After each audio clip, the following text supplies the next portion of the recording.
RG one Singareni యాజమాన్యం ఆధ్వర్యంలో నిర్మాణం అవుతున్న మురుగునీటి శుద్ధి కేంద్రం పనులను బుధవారం సిఐటియు బృందం పరిశీలించింది.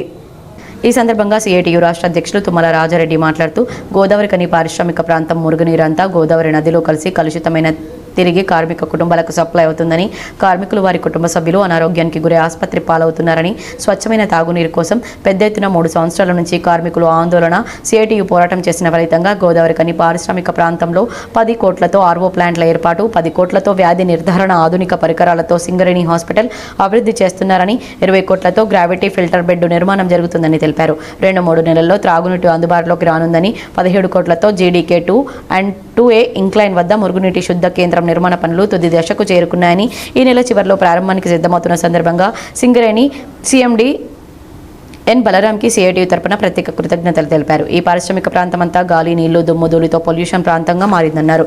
కార్మికులు వారి కుటుంబ సభ్యులకు స్వచ్ఛమైన త్రాగునీరు అందిస్తే హాస్పిటల్ ఖర్చులు కూడా తగ్గుతాయని, కార్మికులు ఆరోగ్యంగా ఉంటే సింగరేణి సంస్థ అభివృద్ధి పథంలో ముందుకెళ్లే అవకాశాలున్నాయన్నారు.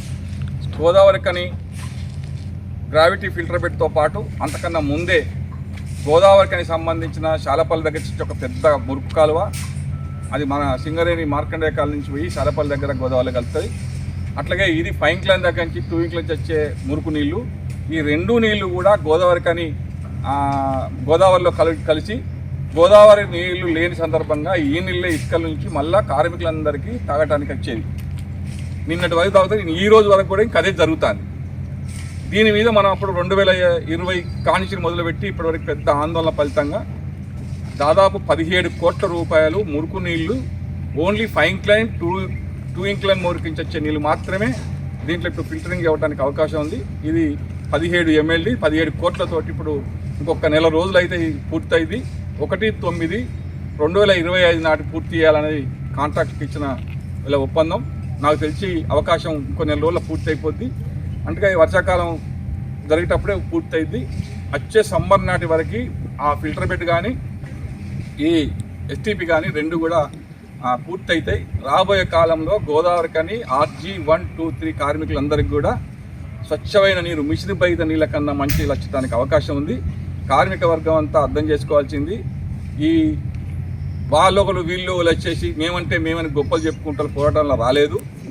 100% CI2 గత 3-4 సంవత్సరాల కాల పోరాట ఫలితం. దీనికి కార్మికులు సహకరించడం వల్ల ఎంతో ఆందోళన ఫలితంగా చైర్మన్ మేనేజర్ బలరాం గారు, అప్పుడున్న GM నారాయణ గారు నోటు పెట్టడం వల్ల అయినా ఎన్నో ఆందోళన ఫలితంగా వచ్చింది.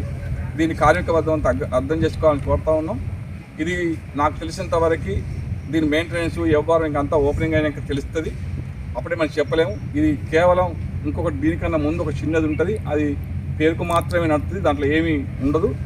ఇది తొందరగా ఇది కూడా నాకు తెలిసి ఒక 1 మంత్ కాబట్టి దీనికి ఇంకా చెప్పాల్సిన అవసరం లేదు. యాజమాన్యం వెంటనే పూర్తి చేసి కార్మికులకు వినియోగంలోకి తీసుకొచ్చి కార్మికుల ఆరోగ్యం మంచిగా ఉంటే సింగరేణి హాస్పిటల్ సగం ఖర్చులు తగ్గుతాయి.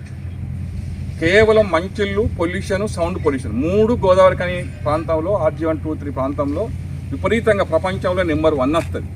అటు FCI NTPCలు, అటు బసందర కాంచి పెడితే బూడంతా మనం ఇన్నే. ఇటు గోదావరికి సంబంధించిన NTPC మంచాల FCIకి సంబంధించిన మురుగునీళ్ళన్నీ మన గోదావరికని మనకే వస్తాయి. కాబట్టి ఇక్కడ డస్ట్ మనకే ఎక్కువ ఉంటుంది, నీళ్లు కలుషిత నీళ్ళు మనకే వస్తాయి, విపరీతమైన పొల్యూషన్, సౌండ్ పొల్యూషన్ మనకే వస్తుంది. కాబట్టి ఈ ప్రాంతంలో రాజకీయ నాయకులు గుర్తుపెట్టాల్సింది వాటి మీద, ఎవరో చేసిన వాటిని గొప్పలు చెప్పుకొని నేను అనేదానికన్నా మీరు చేయాల్సిన పాయింట్ ఏంటంటే ఈ ప్రాంతంలో కొన్ని లక్షల మంది క్యాన్సర్ వస్తుందని చెప్పి ఇప్పటికే ఎక్స్పర్ట్లు, సైంటిస్టులు చెప్తా ఉన్నారు. అందుకనే మీరు కేంద్రీకరించాల్సింది పెద్ద పెద్ద రాజకీయ నాయకులు, ఎమ్మెల్యేలు, మంత్రులు, ముఖ్యమంత్రులు గోదావరి కని, రామగుండం, బసంత్ నగర్ అట్లాగే సింగరేణి ఎస్టీపీల మీద దృష్టి పెట్టి దాని నుంచి వెలువడుతున్న బూడిని కార్మిక క్షేత్రాలలో పడకుండా ఇంకా ఎత్తులేపుతారా, లేకుంటే ఇంకా అధునాతన పరికరాలు పెట్టేసి ఆ డస్ట్ రాకుండా చేయాల్సిన అవసరం ఉంది. కార్యక్రమంలో సిఐటియు ఆర్జీవన్ అధ్యక్ష కార్యదర్శులు ఆరేపల్లి రాజమౌళి, మెండే శ్రీనివాస్, ఉపాధ్యక్షులు ఆసరి మహేష్, దాసరి సురేష్, ఆనబోయిన శంకర్, సానం రవి, ఈద వెంకటేశ్వర్లు, పెరుమల్ల శ్రీనివాస్, తిప్పరపు రాజు, జనార్దన్ రెడ్డి, పెద్దపల్లి శశికిరణ్, రాజ్ కుమార్, శివరామకృష్ణ, శివారెడ్డి తదితరులు పాల్గొన్నారు.